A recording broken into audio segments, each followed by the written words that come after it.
guys, this is Dominique Wilkins. Hey, this is Sean Kemp. This is Gary Payton. Hey, this is Pau Gasol. NBA fans, what's up? This is Vince Carter here. Hey, what's up? This is Matt Barnes. If you're an old school NBA fan like I am, make sure you check out the Basketball Time Machine with my man Sean David.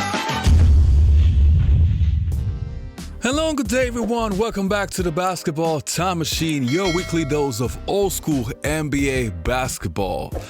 All right, you guys. Now, you know, back in the past, I have been showing so many videos of NBA legends talking about other players, and I also want to, get a little bit more back to also showing some stories that happened in the 80s and 90s that some of you guys know, some of you guys don't know, but just going back or dive more into NBA history. And sometimes when I do my research, I come across stories that I did not know that some way, somehow I missed. And this one about Walt Frazier's comeback in the 90s, I missed that one. But before we start with this story, let me ask you guys for a small favor. If you're new to the show, please subscribe, like the video, and I would say, let's get right into it.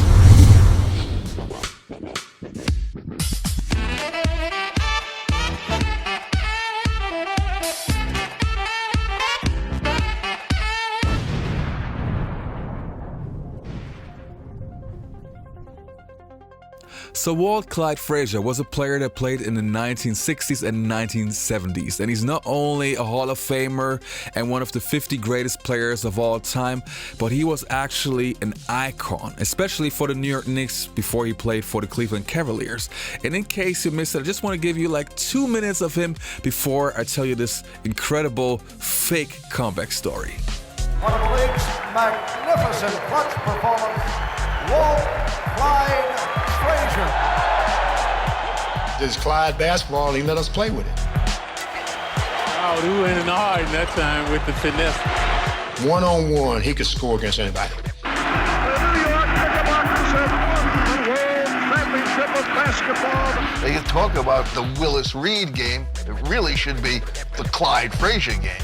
It was all about doing whatever was needed to do to win a championship, and every step of the way he did it with style. Isolating and devastating, invincible, indefensible.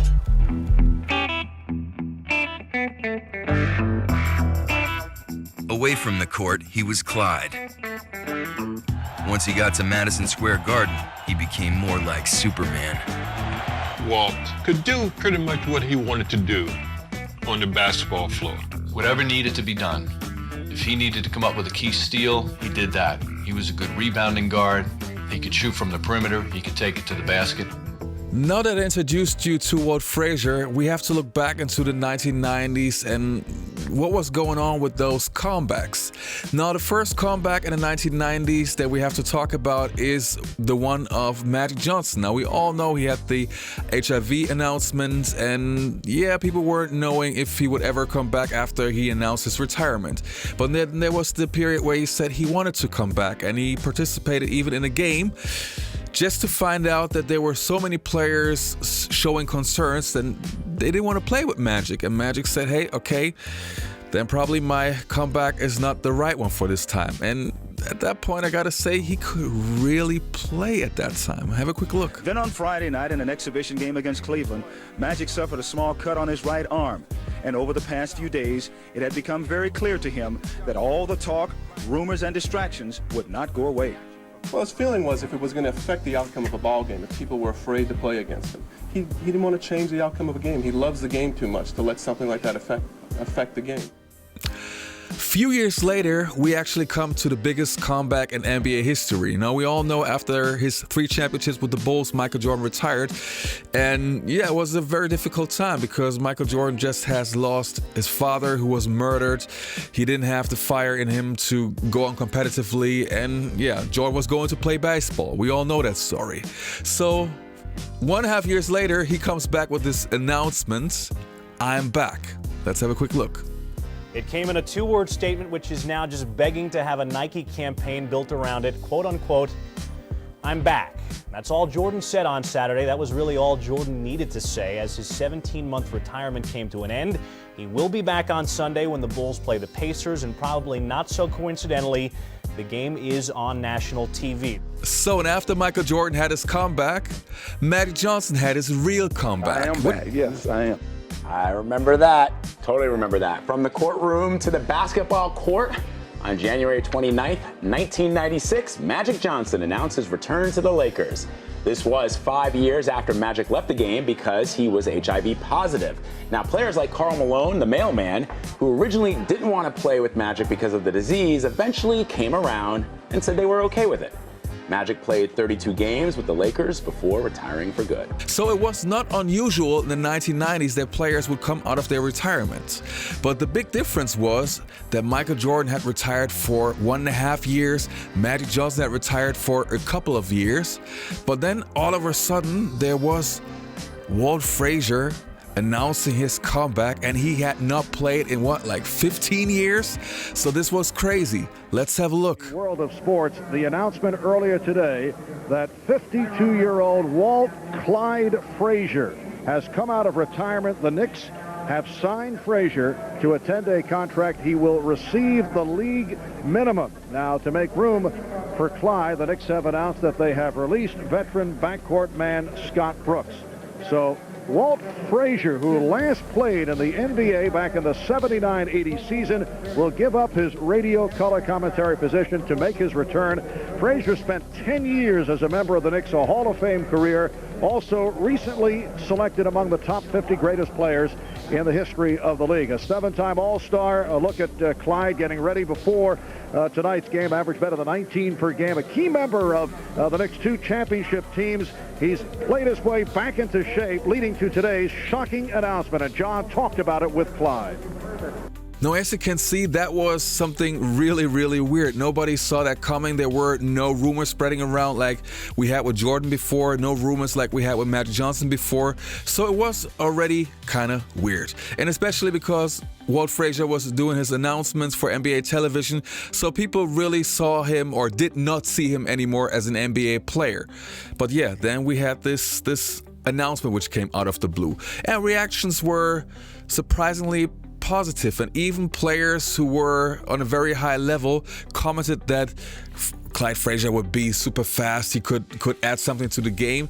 And that's also kind of weird. Why the guy hasn't played professional basketball in 15 years? And 15 years, or just to imagine that somebody could be that productive with his age, that's kind of ludicrous. So of course, people were really surprised. Clyde, this is an unbelievable announcement tonight that you made. What made you think you could do it, and how did this come about?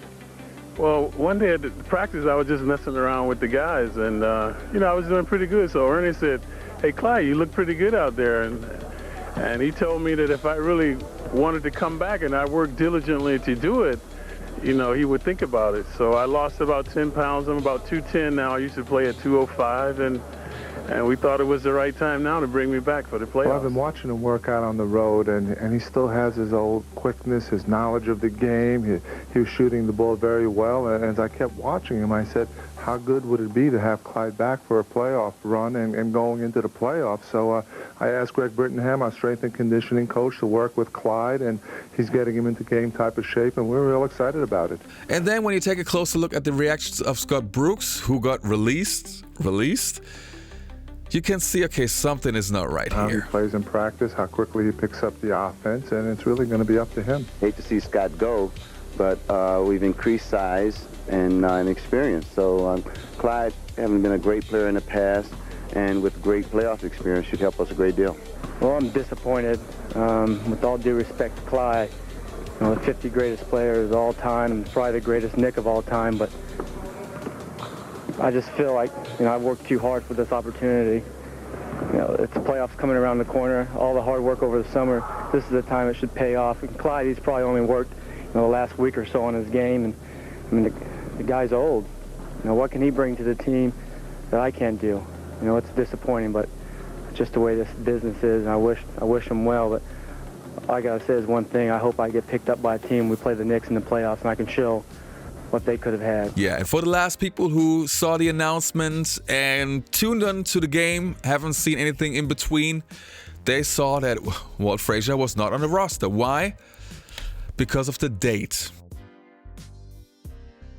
And I did not know anything about it. I just found out a few weeks ago. And I must say, if I would have been a New York fan at that time, seeing that announcement, I don't know what I would feel. Would I be pissed that it was a joke? Would I think it's super funny because in hindsight it is super funny? I don't know how I would react. But just a thought now. Interesting story. Now, you guys, let me know. Were you aware of that story? Did you think it was funny? Do you think it was disappointing? Let me know what you think of Walt Frazier's fake comeback.